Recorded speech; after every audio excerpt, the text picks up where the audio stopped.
La pandémie n'est pas encore terminée, mais tous les experts s'accordent à dire que sa fin approche. Une fois encore, on peut déjà se poser des questions sur la véritable utilité sanitaire du confinement.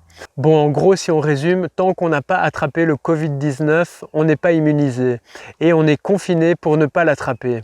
Donc c'est un cercle sans fin. Le confinement est en train d'engendrer des bombes à retardement sanitaire et économique auxquelles nous n'avons même pas encore pensé, et cela dans tous les secteurs. La solution se trouve certainement dans des mesures beaucoup plus complexes, comme un confinement puis un déconfinement par tranche d'âge, en gardant les gens plus âgés et ceux en sur-risque confinés pendant un certain temps. Cela permet de constituer une immunité de groupe dans la population la moins vulnérable.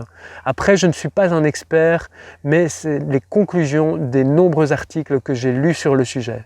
Il existe pourtant des solutions qui ont été mises en place dans d'autres pays. Il fallait tester massivement les personnes et confiner de manière sélective les gens testés positifs pour sauver un tas de vies et surtout diminuer les pertes économiques. Ça ne sert à rien de confiner 100% de la population. Je pense qu'il n'y a malheureusement pas d'autre solution que l'immunité collective sur le long terme. Il y aura sans doute d'autres vagues de virus tant qu'il n'y a pas d'immunité collective.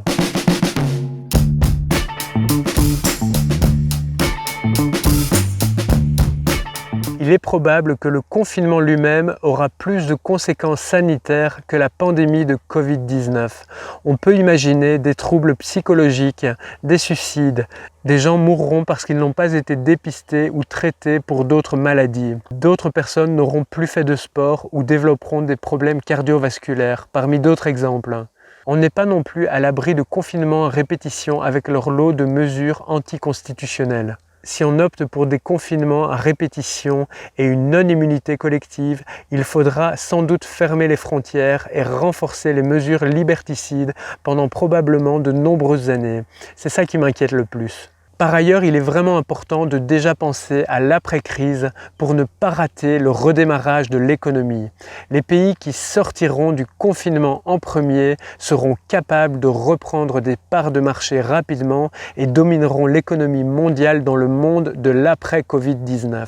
La bonne nouvelle, c'est que certains chercheurs affirment que la pandémie s'arrêtera peut-être naturellement d'ici quelques mois. Ce serait vraiment une bonne et excellente nouvelle. Enfin, les vaccins ne seront peut-être pas disponibles avant un bon moment. Et quand ils seront disponibles, ils seront probablement au début très chers, avec un monopole de certaines firmes pharmaceutiques.